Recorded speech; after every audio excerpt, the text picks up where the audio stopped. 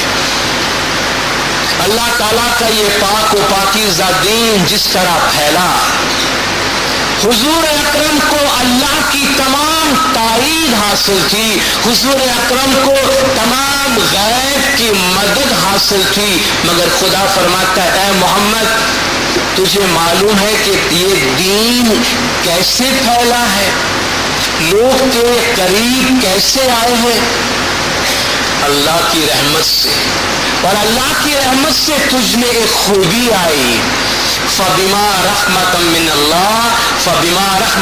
اللہ لنت لہم، یہ اللہ کی رحمت تھی تجھ پر کہ تو ان کے ساتھ نرمی سے پیش آیا، تجھ پر اللہ کی رحمت تھی کہ تو ان لوگوں کے ساتھ نرمی سے پیش آیا، وَلَوْ كُنْتَ فَظًّا غَلِيظَ الْقَلْبِ لَانفَضُّوا مِنْ حَوْلِكَ، اگر تو سخت بنتا، اگر تو سختی سے پیش آتا تو جتنے بھی لوگ تیرے آس پاس ہے سب نکل جاتے، سب تیرے پاس سے بھاگ جاتے۔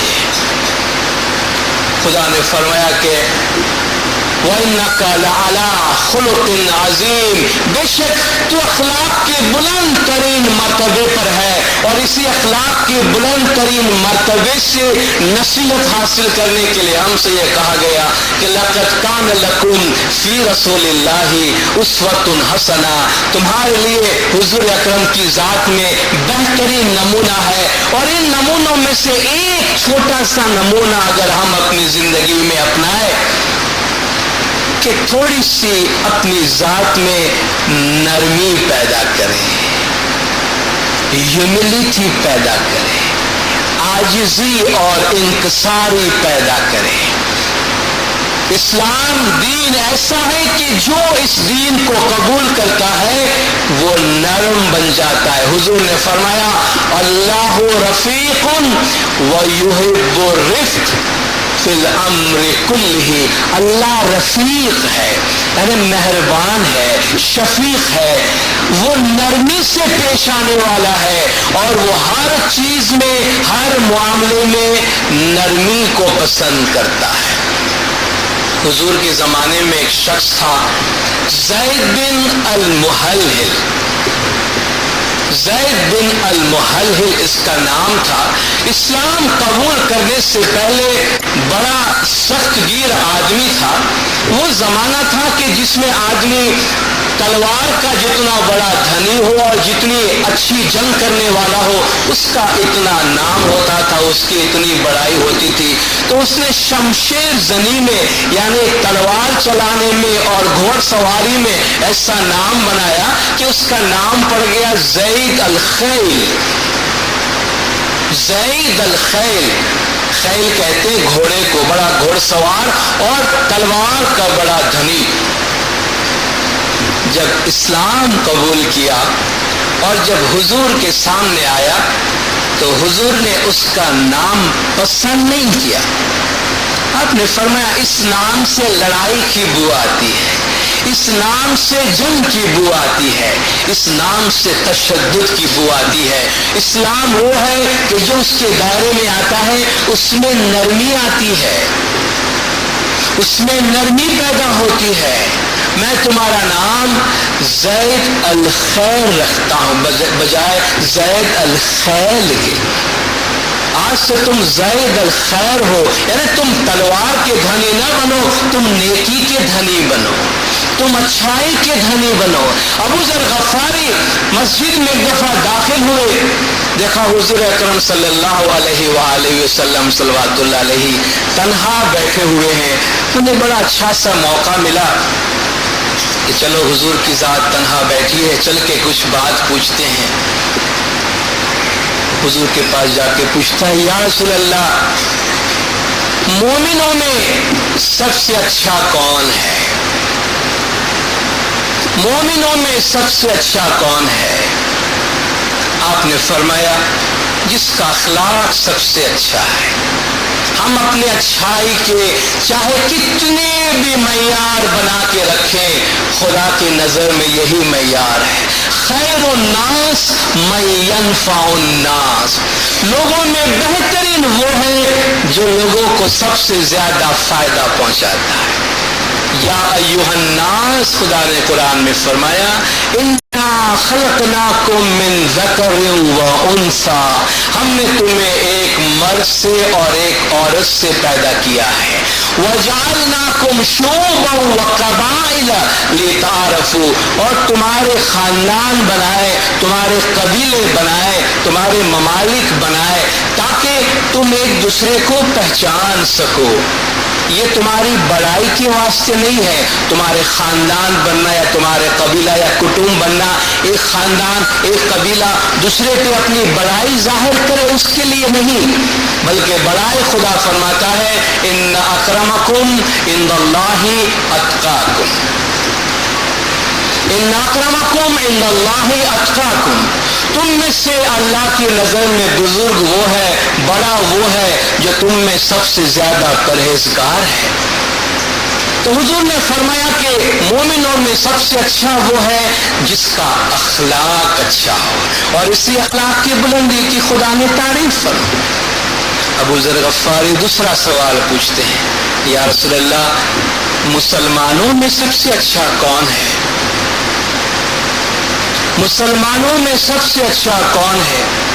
آپ نے فرمایا وہ مسلمان جس کی زبان اور جس کے ہاتھ سے دوسرا انسان محفوظ رہے، وہ مسلمان جس کی زبان اور جس کے ہاتھ سے دوسرا انسان محفوظ رہے. اپنے آپ سے ایک سوال کریں کہ کیا ہم اپنی زبان سے، اپنے ہاتھ سے، اپنے کسی بھی فعل سے کسی کو تکلیف پہنچاتے ہیں، کسی کو نقصان پہنچاتے ہیں؟ حضور اکرم کے میلاد کے موقع پر آپ کی ذات کی تعریف کرنا اور آپ کی ذات کی بڑائی بیان کرنا محض یہ مقصود نہیں ہے، بلکہ یہ جو اتنا بڑا عظیم علم کا خزانہ ہے، اخلاق کا خزانہ ہے، ایک اللہ کی زندہ کتاب دنیا میں آئی اور سارے جہان کو اپنے اخلاق اور اپنی تعلیم سے منور کر کے گئی، اس کے نور سے ایک کرن اپنی ذات کے لیے تو حاصل کرے. کوئی ایک کرن اپنی ذات کے واسطے لے جائے کہ ہم حضور کی ذات میں سے، ہمارے عظیم پیارے پیغمبر کی ذات میں سے یہ ایک صفت اپنے اندر اپناتا ہو کہ بس میرے سے کبھی کسی کو کوئی تکلیف نہ پہنچے. مولا نے فرمایا ہے کہ انسان ظالم بنے اس سے مظلوم بننا زیادہ اچھا ہے. یعنی تم کو تکلیف پہنچے کوئی بات نہیں، مگر تم سے کسی کو تکلیف نہیں پہنچنی چاہیے. امام نے فرمایا پہلے اپنے بدن میں سوئی چبو کے دیکھو، تم کو لگتا ہے درد ہوتا ہے، سوئی چبونے سے تکلیف ہوتی ہے؟ اگر تکلیف ہوتی ہے تو دوسروں کو سوئی کیوں چبھوتے ہو، دوسرے کو تکلیف کیوں دیتے ہو؟ جس دین اسلام کے ہم پیروکار ہیں اس کا مقصد یہ ہے ہر شخص یہ کوشش کرے کہ اس سے، اس کی تکلیف سے دوسرا انسان محفوظ رہے. اگر ہر مسلمان صرف یہی کوشش کرتا رہے کہ اس کی تکلیف سے، اس کی آزار سے دوسرا انسان محفوظ رہے تو آپ سمجھ سکتے ہیں اسلام کا وہ معاشرہ، اسلام کی وہ سوسائٹی کتنی اچھی سوسائٹی ہوگی. ابو ذر غفاری تیسرا سوال پوچھتے ہیں، یا رسول اللہ سب سے اچھی ہجرت کون سی ہے؟ سب سے اچھی ہجرت کون سی ہے؟ آپ نے فرمایا وہ ہجرت جو برائی کی طرف سے اچھائی کی طرف کی جائے. ایک شہر چھوڑ کر دوسرے شہر کی طرف نہیں، برائی کو چھوڑ کر اچھائی کی طرف، اندھیرے کو چھوڑ کر روشنی کی طرف، کیونکہ اس طرح وہ خدا کی دوستی میں آتا ہے. اللہ ولی الذین آمنوا یخرجہم من الظلمات الی النور، اللہ مومنوں کا دوست ہے جو انہیں اندھیروں سے نکال کر روشنی کی طرف لے جاتا ہے. تو بہترین ہجرت حضور نے فرمایا یہ ہے کہ کوئی شخص اندھیرے سے نکل کر روشنی کی طرف یعنی برائیوں سے نکل کر اچھائی کی طرف کرے۔ مولانا حضرت امام شاہ کریم الحسینی صلوات اللہ علیہ امام نے اپنے فرمان میں بارہا ہمیں اسلام کے جذبات کے مطابق اور اسلام کی تعلیمات کے مطابق زندگی گزارنے کی تعلیم دی ہے۔ اور نہ صرف یہ کہ امام اپنے مخ مبارک سے یہ تعلیم دیتے ہیں، مگر جب کبھی ایسا موقع آیا تو اسلام کی جو یہ بنیادی تعلیمات ہے کہ ایک دوسرے کو بخش دینا، ایک دوسرے کو معاف کر دینا، ایک دوسرے کی طرف فراخ دلی سے پیش آنا اور نرمی سے پیش آنا، اس پر امام نے خصوصی طور پہ زور دیا ہے۔ آپ میں سے بہت سے لوگوں کو معلوم ہے کہ 1970s کے دوران افریقہ میں کیا ہوا تھا۔ یوگانڈا سے خاص طور پر ایشینز کو نکال دیا گیا تھا، آپ لوگ جانتے ہیں، جو درمیان عمر کے ہیں اور بڑی عمر کے ہیں، جن کو تھوڑی بہت پچھلی 30 سال سے پہلے والی تاریخ جن کو معلوم ہے وہ جانتے ہیں کہ یوگانڈا میں رہنے والے تمام ایشینز کو 3 مہینے کے اندر وہاں سے نکل جانے کا حکم دیا تھا، جہاں وہ صدیوں سے بسے ہوئے تھے اور آزاد تھے اور آباد تھے۔ وہاں اس میں اسماعیلیز بھی تھے، اسماعیلیوں کو جنہوں نے وہاں مولا کی ہدایت کے مطابق اپنے آپ کو آباد کیا تھا، ان کو اپنا سب کچھ چھوڑ کر وہاں سے نکل جانا پڑا۔ یہ 1970-71 کی بات ہے، 70-71 کی بات ہے۔ اس کو ایک لمبا زمانہ گزرا، بڑی تکلیف سے اسماعیلی گزرے۔ مولا کا کرم ہے، مولا کی مہربانی ہے، مولا کا سایہ ہے، مولا کی رحمت اور ہدایت ہمارے ساتھ ہے۔ آج وہ جماعتیں مغربی دنیا میں آباد ہیں، مگر اس وقت واقعی ان جماعتوں پہ بہت تکلیف کا وقت گزرا تھا۔